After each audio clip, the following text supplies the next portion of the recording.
Goal for i-Golden Arrows. Umjida bekathi uyacrossa lana bafowethu but-ke hhayi langena phakathi-ke. Kaizer Chiefs is behind 1-0. Izobona ukuthi i-Kaizer Chiefs izokwazi ukubuya or ngeke ibuye.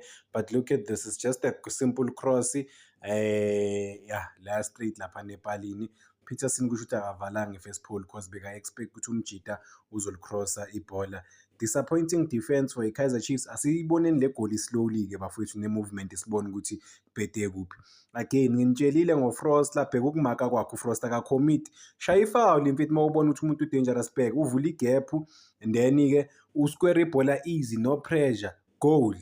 Goal Peterson uphumile lapha nepalini beka-anticipate i-cross ukuthi maybe uzokwazi ukuyi-interceptor but akakwazanga ukufika. One of the easiest goals i-Golden Arrows ezoyikora abazoshaya igoli this season.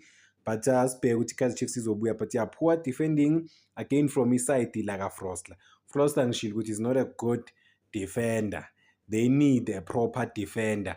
At the same time, into kumele ngimention bafowethu, 54 minutes uLebohang Maboe uluze ibhola. 57 minutes uLebohang Maboe uhlulwa ukutrap ibhola elihamba kancane bafowethu liza kuyo. Angazi ngisho kangakho indaba kaLebohang Maboe yokuluza ibhola. Is one of the best players ku-Kaizer Chiefs. But angazi ukuthi kwenzakalani. Off the ball uluza i-concentration or ucabangani njalo bafethu. Lento yenzeka njalo phela mangiyibukela i-Kaizer Chiefs. Kule game seyaluza ibhola kayi-3. Simple, no pressure. No pressure at all but uzokuluzela ibhola. But yeah, sibukele ne-game bafethu sibona ukuthi i-Kaizer Chiefs izobuya. But Kaizer Chiefs akaka-create okay.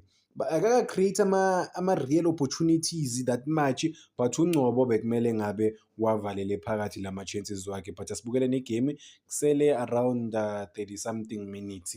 Maybe by the time ngidropha lento kuyobe kusele 25 minutes asibone ne-game.